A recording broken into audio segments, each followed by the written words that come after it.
the pandemic havoc that has created.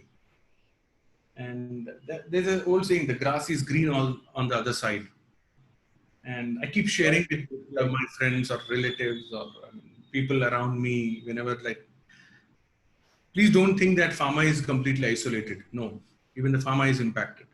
And the pharma supply chain or whatever allied industry is also impacted. It's just that, yes, the impact is little less compared to the hospitality industry or something, but हम भी कोई दूध के धुले हुए नहीं है कि हमको भी मतलब झटका और फटका पड़ा है. That's why government is now supporting pharma. You can say that for us. Yeah. Yes.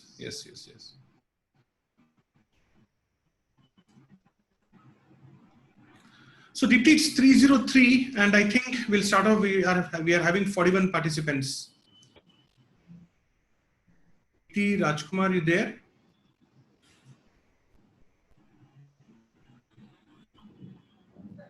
Yeah.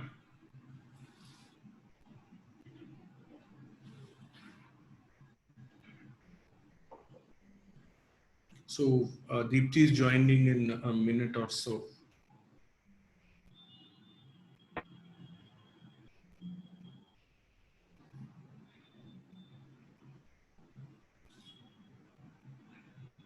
In fact, I keep seeing when I keep speaking to people, people think that, I mean, you are into cold storage and you are serving pharma. आपकी तो चांदी है. मगर वो थोड़ा झांक के देखे तो पता चलता है कि मतलब कितने कांटे हैं वो चांदी में. In fact, I'm interacting with all those 45 people who are there, up there.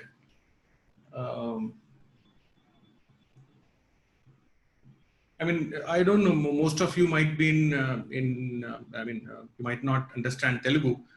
Telugu में कहावत है, most on की दल संता काय वेडिगर वेंतुंदी है, जो वजन उठाता है उसको पता है कि क्या है, what's happening out there in the pharma. Yeah, Deepti, you're there, so over to you, Deepti. Deepti, you're on mute. Great. So we have 45 participants today, right now, at this point of time. And I welcome each and everyone to this webinar, which will be a knowledge seminar on PLI scheme. So before that, let me introduce myself.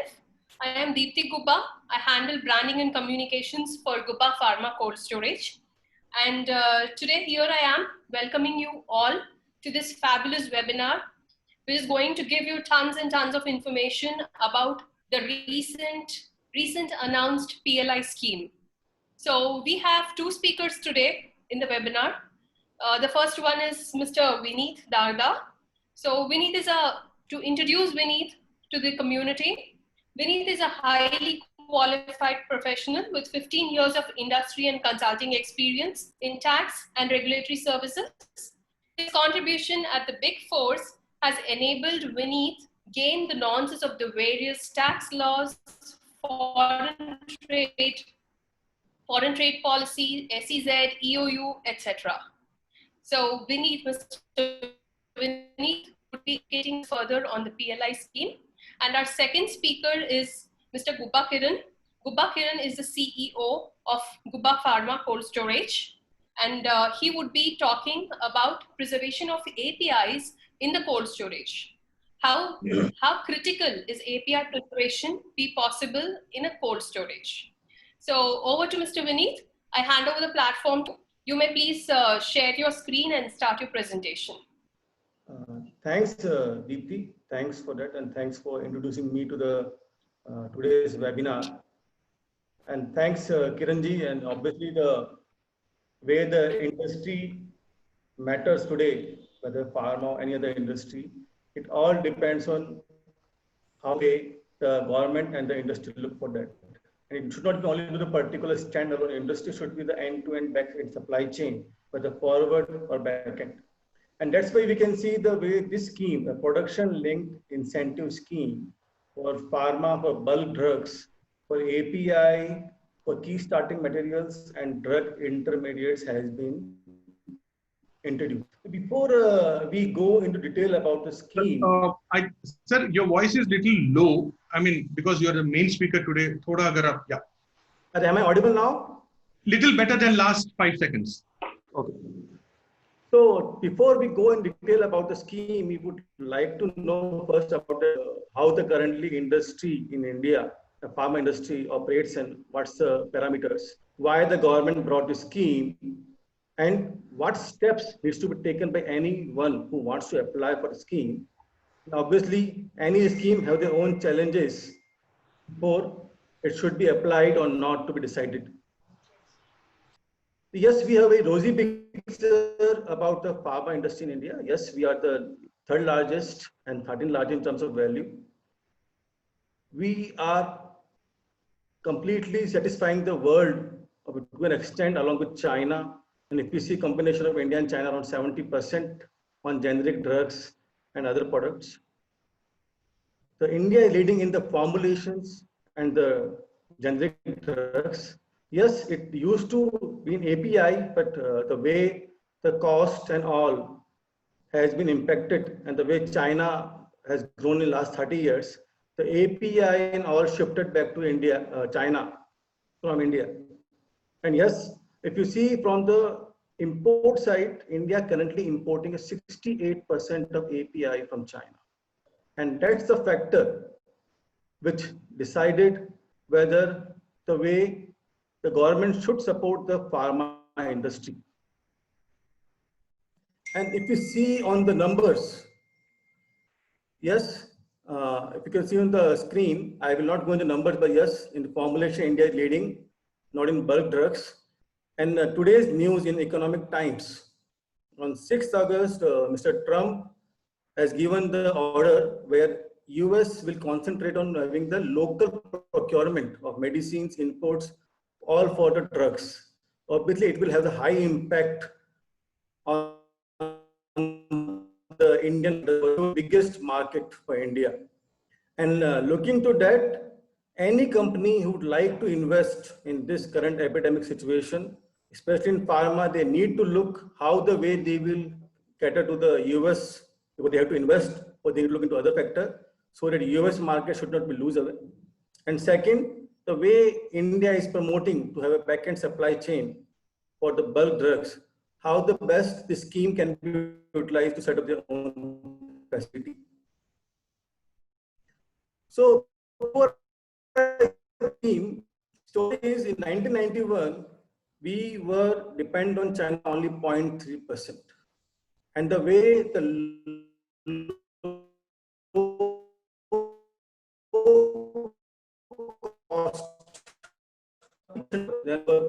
procurement supply chain shifted to China. And the factors which helped China, which India should have also now, then only we can have, is ease of doing business, where we are still around 68 rank. Approvals are fast track, whether you see for a factory setup or for the other part. Your environment flexibility, where you're getting the faster approvals there. Regulatory approvals are faster in compared to India. Cheaper land cost, that is one more factor which decide how the way industry is set up, and the pharma industry needs adequate land to set up the facility. Power and giving the concession to government. Along with, yes, there is one more infra. The way the last 40 years China invested in the infra, it has helped China to grow this sector in a faster way. And obviously we need the people like Gupta Cold Storage who can support the industry to have a more back-end supply chain infra also. So looking to all this, in 2015, it was declared as a year of API, but nothing moved, no support, it's only on paper. And the key strategy was first to talk to the doctors, advise doctors to reduce prescription of antibiotics which we procure from China, advise them to provide prescription for the antibiotics which India is the leader. And the third, which now government has taken a step, having schemes to encourage to have more bulk drugs manufacturing also in India, apart from concentrating on formulations. So looking into all the past, now we are where in the, even before the lockdown started in India, On 20th March, Union of Cabinet from Department of Pharmaceutical, Ministry of Chemicals and Fertilizers approved the schemes. Initial approved schemes for 2, and then it further moved to 4 schemes. And the initial notification came in May. And the plan was to apply in 120 days from May. So it's already expiring in August. So again, government has taken a feedback from industry, and then finally the final notification issued in 21st July and guidelines on 27th July 2020. So now there are 4 schemes for pharma. First one is for production linked incentive for KSM, DI and API today, which we will discuss in detail, for mainly the large scale domestic manufacturing in 4 segments having 41 eligible products for 53 API, KSM and DI. PLI for medical devices, yes, India is again 85% dependent on imports. For that, government would like to even promote an incentive for them. And then infra, which we're talking about. They want to set up park for a bulk drug park around 3, and the medical devices around 4.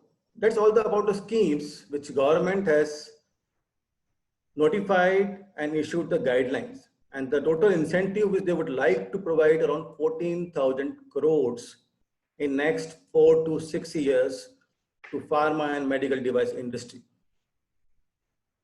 So before I start on detail about the scheme, I would just like to give a glimpse. This PLI scheme is more like a post-production scheme, and the same already implemented from the Ministry of Electronics and IT. And within 4 months, they got 22 applications from number of players who like to set up the electronics, mobile manufacturing or electronic component industry. So we have a live example where this scheme can succeed.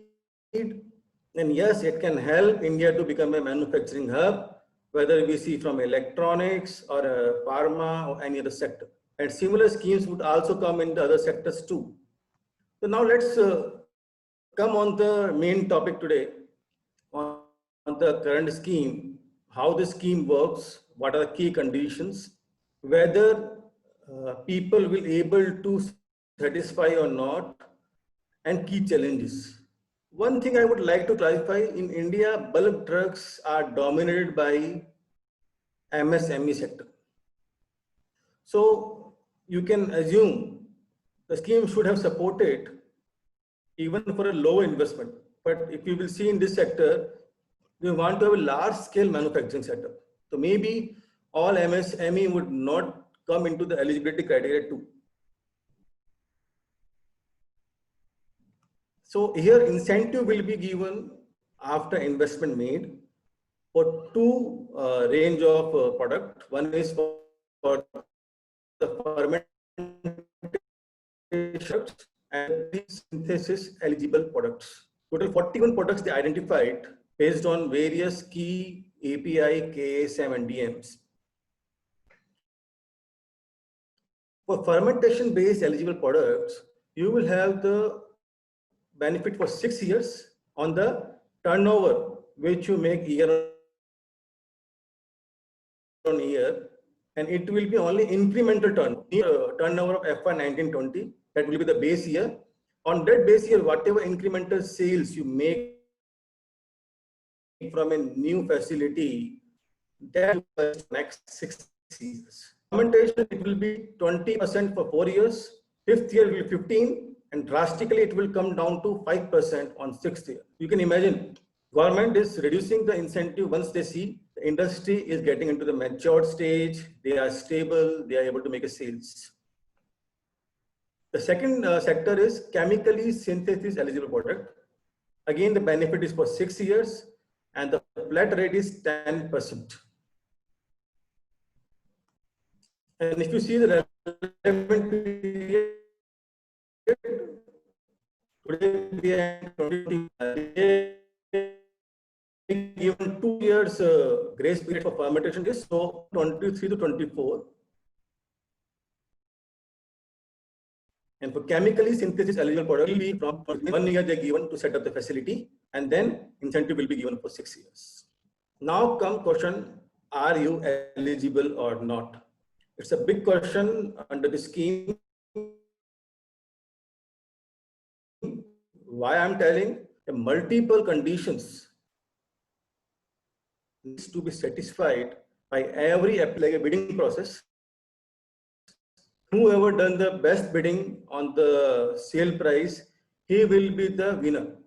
So everyone applies and satisfying the condition will not be eligible.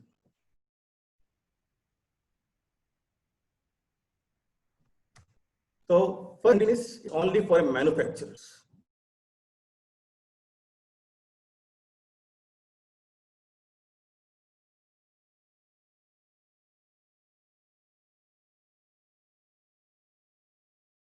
Who are registered in India.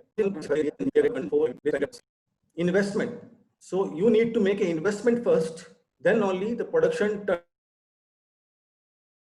turnover based incentive will come. An investment threshold is minimum 20 crore to 400 crore, range on various products, 41 products. And if you go in detail, you get range sectors, key fermentation based product, which have the highest turnover limit, for the investment limit of 400 CR. And if you see the third column, your production capacity should be in metric tons, and the number of applications will be only 2 per product. For niche fermentation product, the investment is the 50 crore minimum, and the production capacity start from 2 ton to 450 tons. Again, 2 application per product is eligible. For chemical synthesis, 4 applications per product, 50 CR is the investment limit, and 1500 is done. Please note, the investment and the production capacity are interlinked. In case you quote in multiples of production, your investment should be also in that multiples. So both are interlinked to each other. And for other chemicals, its investment is 20 crore. It's the lowest amount for that chemical synthesis product. And again, for every product, maximum application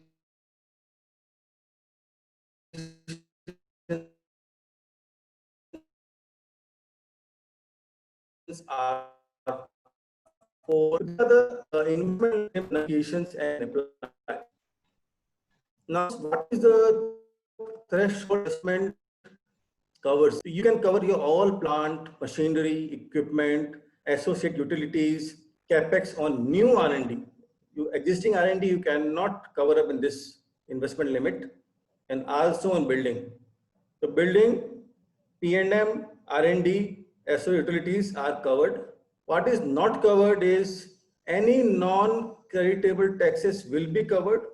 Land shall not be covered. Even you are taking on the outright purchase or lease, it will not be counted for investment limit.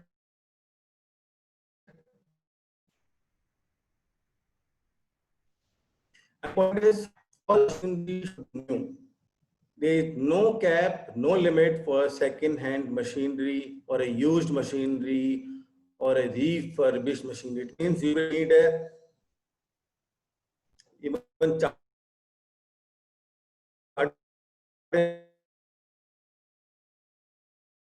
engineer certificate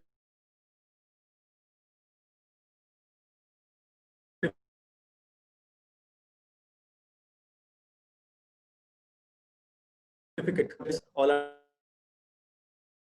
new machines, TP, your tanks, treatment, any water sewage line, LPG storage tanks, warehousing.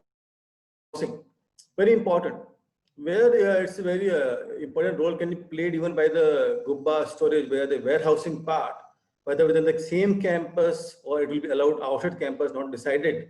But yes, warehousing will also be covered here.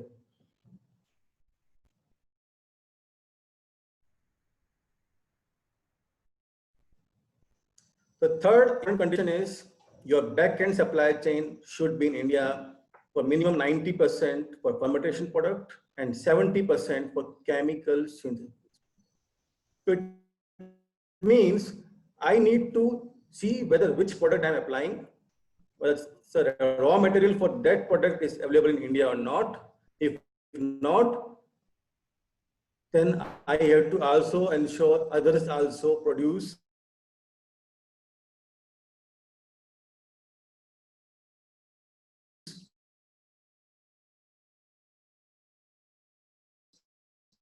and the forward supply chain and the back-end supply chain should be from India.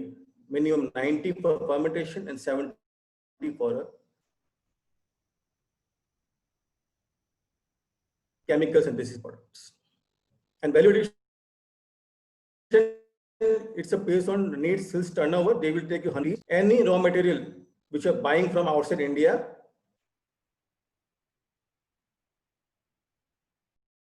will be reduced, and that will be decided by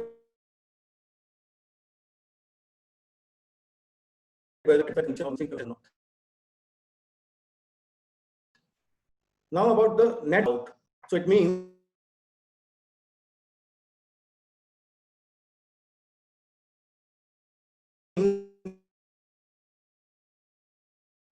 any new net worth, you can count even the group companies amount also, and then it should be minimum of 30% of investment you're proposing. If I'm going for a fermentation-based product where the minimum investment is 400 CR, I have to have the net worth minimum of 30%. And question comes, what covers in net worth? So it covers your paid up capital, your reserves, your profit balance, any debt,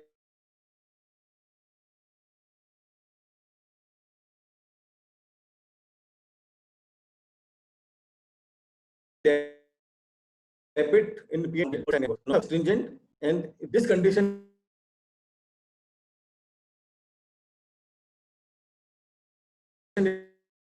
is not satisfied, you are not eligible for this greenfield project. If I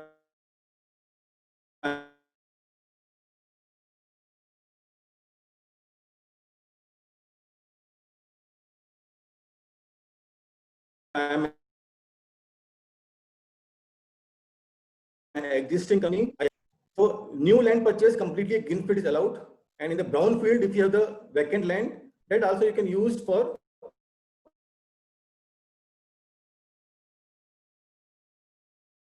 having the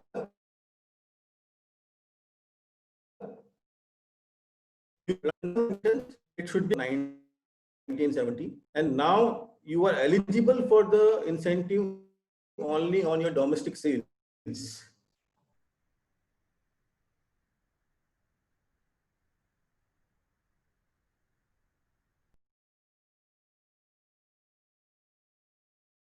If you are doing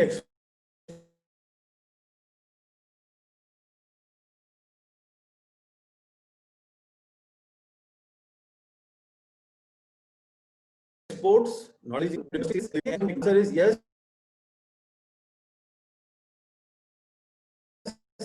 Any sales or captively consumed product is used for further new product, it can be considered for this incentive. So we discussed about the number of applications, 100 only, and government is only giving to reach or to match the China's competency and the pricing. Last date is 24th November, and today already 18 days are gone. So today we are discussing already the last date is gone for the account lower reverse counting, and you can just imagine the way the conditions are there. You need to satisfy all this and then go for that. Now we will discuss the criteria. If you're eligible and satisfy the condition,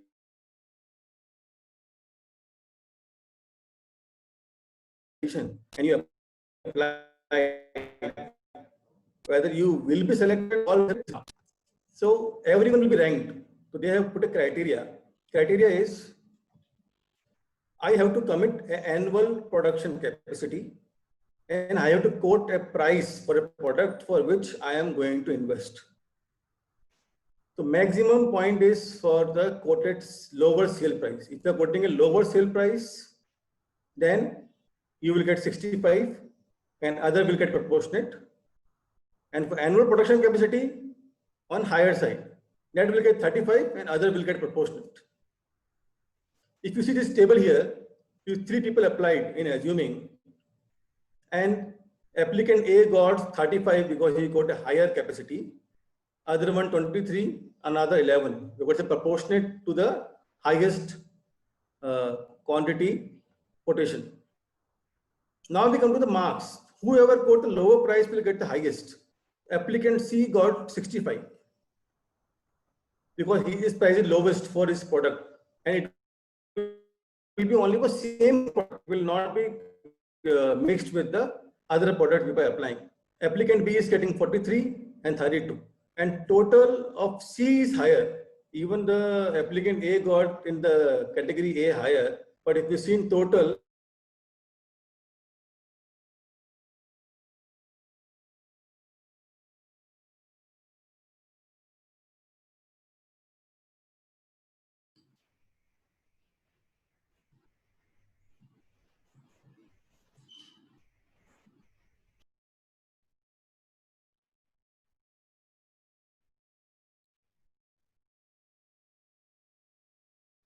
Mr. Vineet, your video is blocked.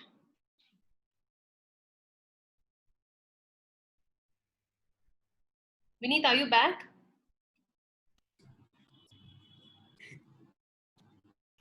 am I audible now? Yes, you are audible now. I think so. Maybe connectivity Yes, issue. there's a connectivity issue. Yeah, you can go ahead, Yes, Mr. Vineet. can you see my screen here? Yes, we can see the screen. So if you can see the maximum incentive they given for 4 sectors product, so any application applied for, whether 2 or 3 or 4, application will be maximum 2 or 4, and incentive will be maximum for the 6 on the based on the products. So for all this range, it cannot go beyond that. So you can see the number of conditions are put down to be eligible for that.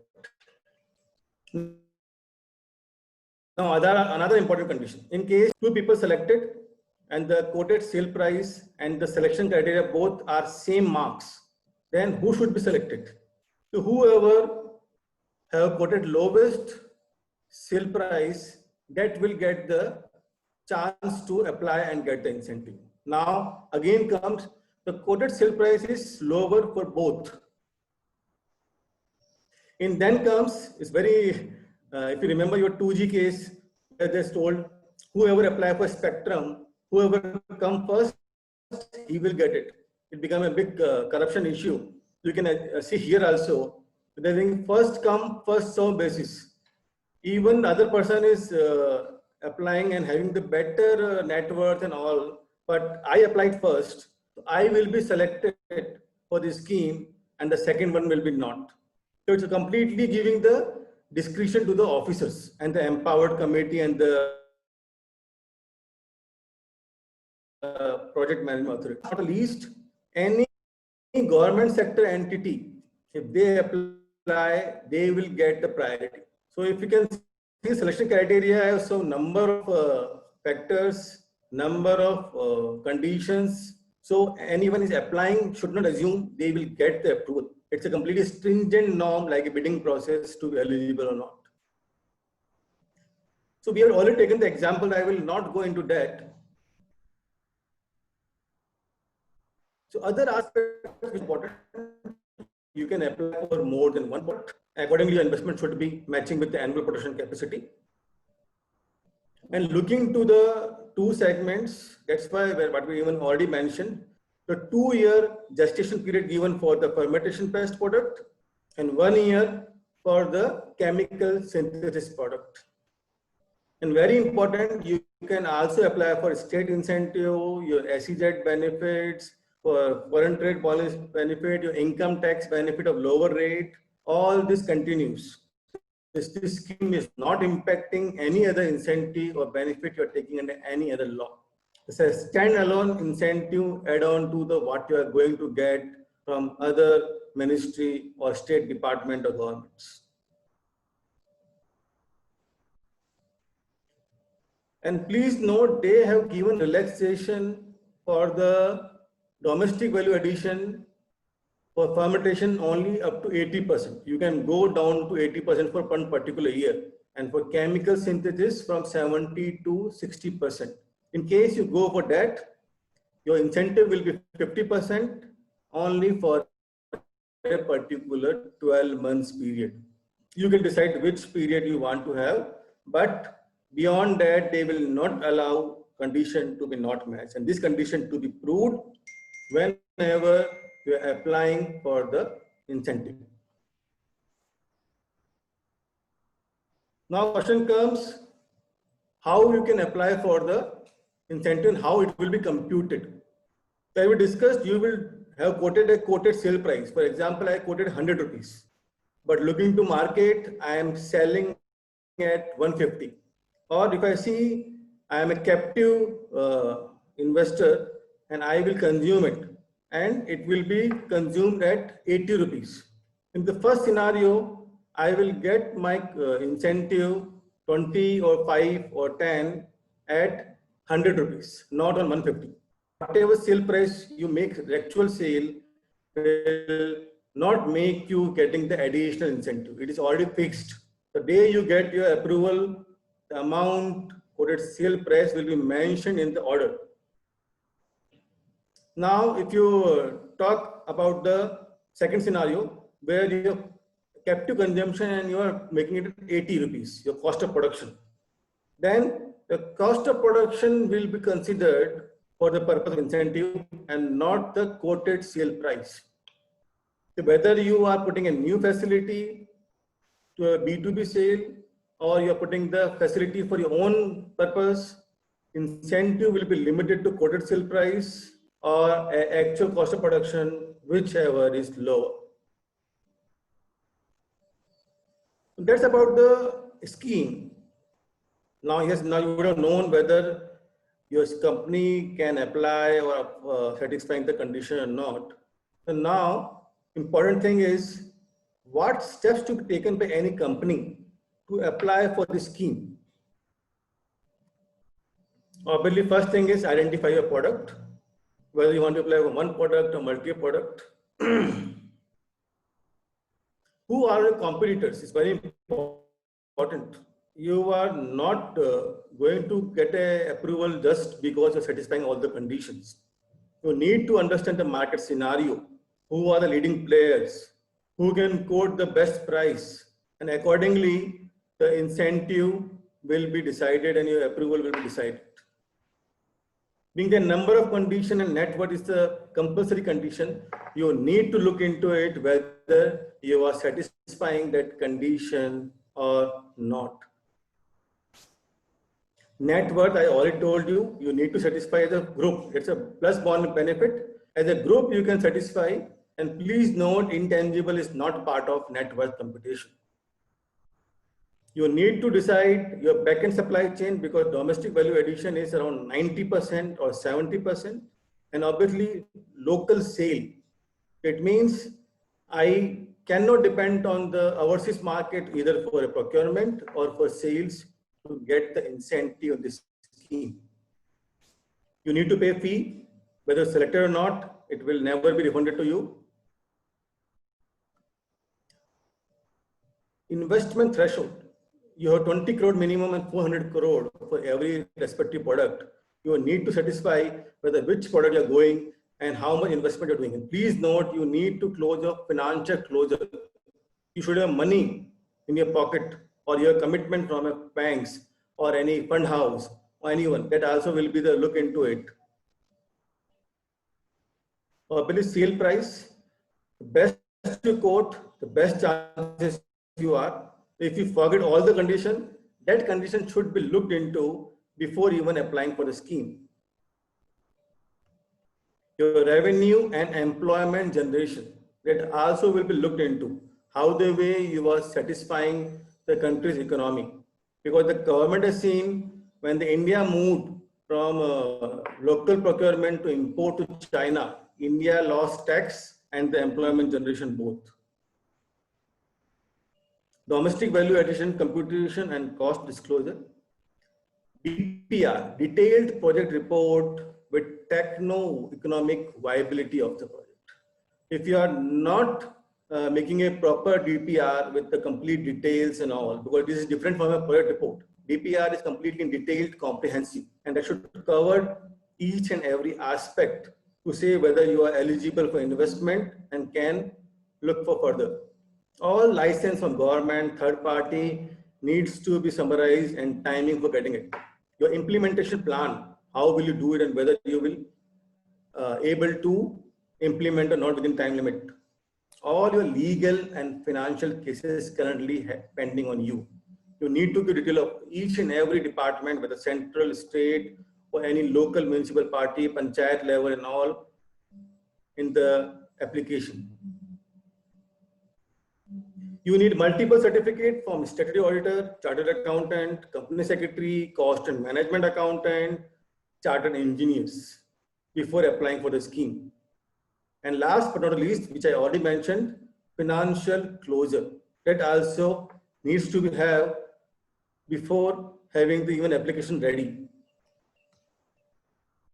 So I know now the scheme, I know the eligibility condition, I know what steps needs to be taken. Now question, what is the complete steps government will take when you apply?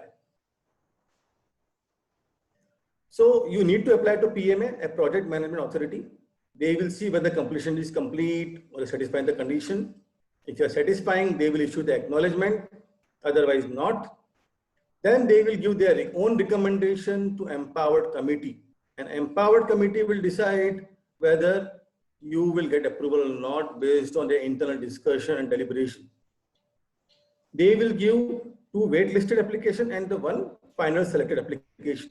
And accordingly, approval order will be issued to you by a project management authority. Then you need to give a bank guarantee of 1%. Then you need to make investment. Once you make investment, start your production. Once you start production, then apply half-yearly or yearly for incentive to government. And again, you need to give number of certificates, your domestic value addition, your other aspect under the each and every application. And then only the project management authority, based on recommendation of empowered committee, will release the fund to you. Vinit ji, sorry to interrupt, but considering the time constraint, I request you to... I will take 5 minutes more. It's already on the last verse. Okay, got it, sir. So it's all about a scheme, and I will do challenges which any applicant may face. Start with, they start talking about the scheme, 18 days are gone. Online portal not yet launched, so you need to apply physically to Delhi Department of Pharmaceutical Office. PMA not yet finalized. Under MeitY, PMA is IFCI. In same way, even DOP can decide, but till not, it's not finalized. Incentive will be granted, but if your actual production is lower, whatever based on your commitment, whether it will impact your investment, no clarity in the guidelines. The main thing is discretion of PMA and EC. It's a very big part which will decide whether you will get the benefit or not. You have to make an investment in the multiples of your production capacity. Gestation period of 2 or 1 year is very low in my view. Look into current epidemic situation, it should have increased. Otherwise, it will not be a viable scheme for people to apply. Bank guarantee of 1%, again, it's a unnecessary aspect. And if you are not starting production or making investment minimum 10% to 90% of the commitment, they will invoke your bank guarantee. Domestic value addition that you need to prove every time when you apply for the scheme. And yes, government has already done so much marketing. They are planning to increase the basic custom duty on the bulk drugs to 10 to 15%. So from end to end, government is pushing industry to, yes, make in India for all these products. And yes, being it's a complicated scheme and need a DPR and a financial projection, and being we are serving the number of industry on this, yes, we can help you. And that's all from my side. And I will request Kiranji to take now further, and you can take Q&A after Kiranji have their own aspect to discuss into. Thanks, sir. Over to Kiranji. Thank you, Sarji. Now I'll start sharing my screen.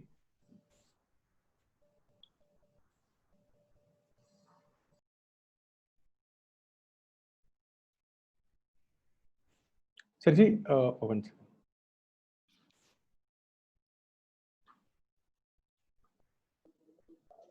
Files.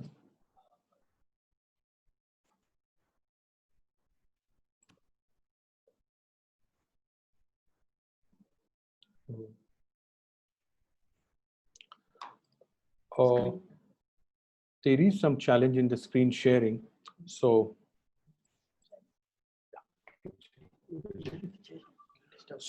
till the screen is up there, I'll be on audio. Okay, a little about Gubba. Like we started a journey. We started a journey 33 years ago, and a seed journey 22 years ago. Been there, done that in the seed industry. One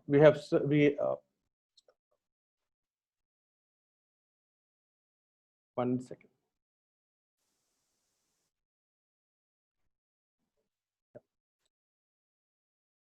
So been there, done that in the Indian seed industry, where we virtually became the generic name of the Indian seed industry. And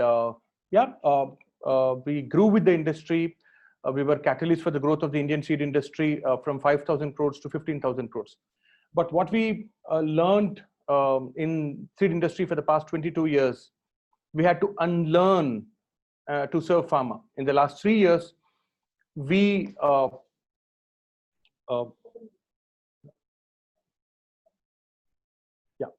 have to unlearn what we have learned in the last 23 years for the seed industry. And 3 years ago, we ventured into pharma, and not an easy game, because the pharmaceutical industry for the past 30, 40 years have the view about the Indian cold storage industry. The Indian cold storage industry always have been serving, say, the ice creams or the cheese or the chicken or the potatoes, the vegetable, fruits, milk, and so on. But very less countable percentage was given for pharma. And that is how the pharmaceutical industry have set up their own in-house facilities. And that is how they have started setting up in-house facilities. The trust wasn't there. And since last couple of years, the Indian cold storage industry have started building that trust. And that is how we have started seeing a good, decent pharmaceutical compliant. We need to be a pharma compliant facility to handle pharma. Typically, this is how a cold storage looks. An outer cold storage looks. And this is a pharma compliant GDP approved facility. This is how it looks. In fact, this belongs to our facility. This belongs to our Gubba cold storage. There are the various temperatures where the pharmaceutical is stored. Largely, the APIs are stored between 15 to 25, and that's the big daddy of the pharmaceutical industry. Slowly, the industry is now shifting from that ambient to that 15, 25 for the past couple of years. And these are, when you serve pharma, obviously you have to be on your toes, especially on your reports. And these are the few inventory reports which the pharma industry demands. And of course, everything should be either a SAP or a 21, what you call, these are the technical reports. Yeah, you need to be a 21 CFR data logger compliant to serve pharmaceutical industry, no two ways about it. In fact, we are proud in Gubba, the last 2 years, trust me, in the last 2 years, we had zero excursions in the whole 2 years in one of the big facility where we house pharmaceuticals. That facility is around 4,400 pallets. Even during lockdown, nothing was dented. We were up on our toes even during our lockdown, and right from day one of the lockdown. Yeah, these are the various products which can be stored in a pharmaceutical cold storage. Of course, API is the big daddy. And we need to also maintain humidity to preserve capsules. It's not just temperature. We maintain humidity around 50 to 70%. And of course, vaccines are stored at 2 to 8. Plasma is again stored at -20. Yeah, you need to be these are the certificates which are required to serve pharma. Unless the pharma industry won't trust you guys. Yeah, the certificate is pretty important. And apart from these, I mean, it is recommended to for a cold storage industry to go for a AEO certification, authorized economic operator certifications, or a CTPAT certifications for safety, or a EU GDP certification to comply with the global requirements, where you can as well house the US FDA guidelined products. Yeah, of course, Gubba is getting either Gubba Habit or is getting into all those certifications. Yeah, regulatories are pretty important, and suddenly, like, I mean, the client asks for regulatories, custom bonded inbound or outbound, especially if you since pandemic, if you can see for the past, say, couple of months, imports have been a challenge. So people are now thinking to going beyond China to get their imports either from Korea, Indonesia, and so on. So increased the imports, what you call inventory storage from say 10 days to 15 days or 20 days and so on. And it's always good to have a regulated space to store your either inbound, outbound, what your SEZ or an EOU. Partial debonding is also possible and must be given. That convenience must be given from the cold storage or the warehousing industry to the pharmaceutical industry. It so happens like suddenly the client asks, like, I mean, say 2 to 8 custom bonded inbound or a 15 to 25 a custom bonded outbound. The facility provider should be ready for the plug and play to the client. Safety, PP kits, following MSDS is pretty critical. No two ways about it. You have to follow the MSDS when you want to serve pharma. Yep, change room is the in thing, I mean, which is welcomed. These are the various packaging stored. You also need to have a specialized space for your rejected and damaged space. In fact, I keep telling people, the pharmaceutical people, invest in your core competency. Invest in your core competency. Produce the best drug.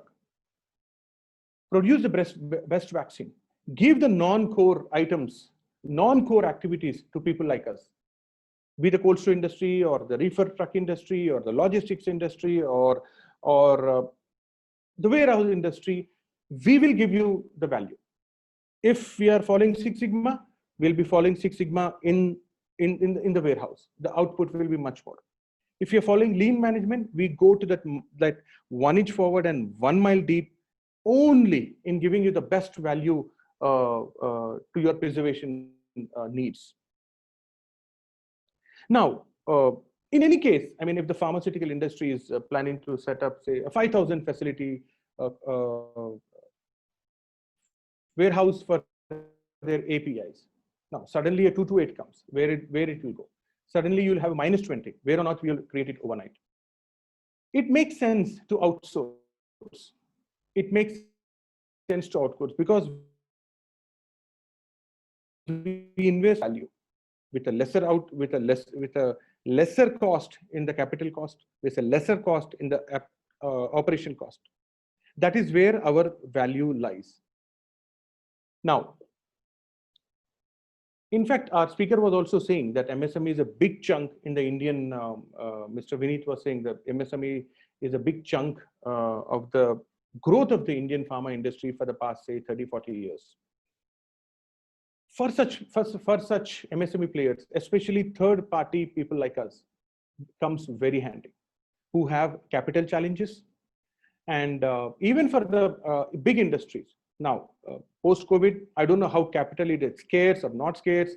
There are too many opportunities for the pharmaceutical industries. Now, the pharmaceutical industry, do you want to focus on setting up a warehouses or managing the warehouse, or stick to your core competency? Stick to your core competency and produce the best drug. In fact, you guys have to decide, like, you want to invest in the non-core or the core, where the value lies.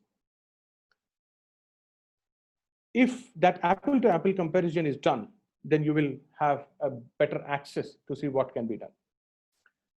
Before I end up, because we are running short of time, so actually I did had a couple of minutes to share, but as we are running short of time, one thing I would like to convey to the Indian pharmaceutical industry or the API manufacturers, whether it's a vaccine industry or any other industry, the warehouse industry or the cold storage industry or the logistics industry is ready. Please do come, see us, experience us. We are here to serve you.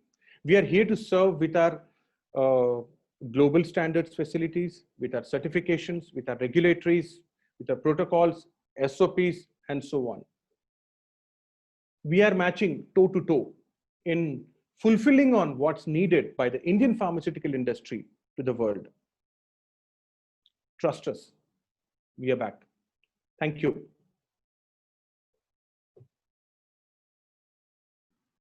Thank you, Kiran. Thanks for the presentation. Now we will start with the question and answer session. Since the time is limited, I request people to be quick in their questions. So I have unmuted Mr. Vasudeva Reddy. Please unmute yourself and ask the question. You have raised your hand.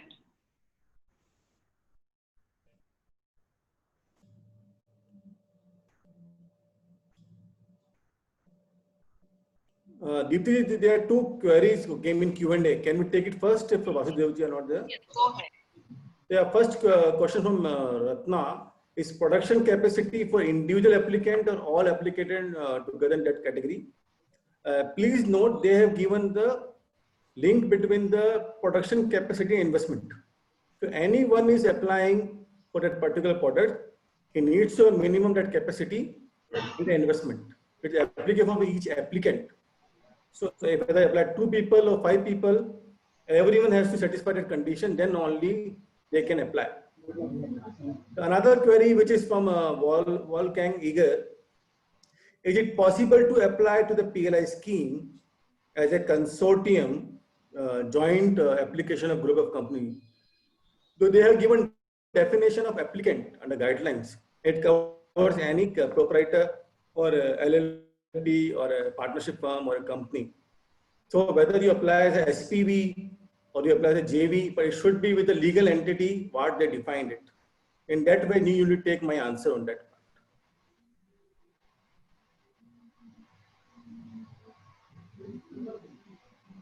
I think Deepti Vasudeva Reddy is online. Yeah, sir, my question to you, sir, Kiran, sir. Yeah. Sir, should we construct a new facility starting from scratch and then manufacture, then only this kind of incentive is applicable, or within a existing brownfield facility, should we make use of a entire production facility to produce this kind of a product which is listed in the gazette, and then can we apply for the incentive? Should I take this question, Kiran? Obviously, sir, it's for you. Sure. So Vasudevji, the scheme is only for a greenfield project. Okay. So greenfield project is completely reverse of the brownfield project or a cluster. So what benefit they have given, either should be a new production facility on new land purchase, or you have an additional vacant land in the current facility, and in that current facility on that land you can put a new plant. The new plant under existing facility is allowed under the scheme, or a new production facility separately on the new land. Okay. Okay, sir. Thank you very much. Thank you, sir. Thank you. Deepti, there is one more question there.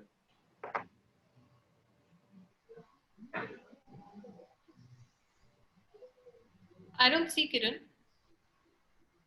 Uh, about is it possible to apply for PLI scheme as a Yes, I consortium? have taken. Okay. That is addressed. Okay. Yeah, great. So again, considering the time as well, it's 3:58. So it's time where we have come to the end of this There webinar. is one more query. Deepti, we will take this. Last query? Yes. Only on your request. Okay. So, Mr. Prasad Rao, is the intention of the scheme to meet the domestic demand? Yes, the intention is to have a complete supply chain. And obviously, even Kiranji can highlight, yes, they want to have a complete supply chain from a backend, the manufacturer, and the customer. All three, they are looking mainly into India. That's the objective of the scheme. Over to you, Deepti. Great. So thank you, Vineet, for that extra, that last minute coming up to address a question. That really talks about you. Thank you. Thank you, Deepti. Yes. And so here we have come to the end of the session, end of the webinar. And we cannot complete this webinar without thanking a group of people who have really made this possible. And the first one is for the attendants, for the participants who have for their active participation and listening. Then to the speakers, Mr. Vineet and Kiran.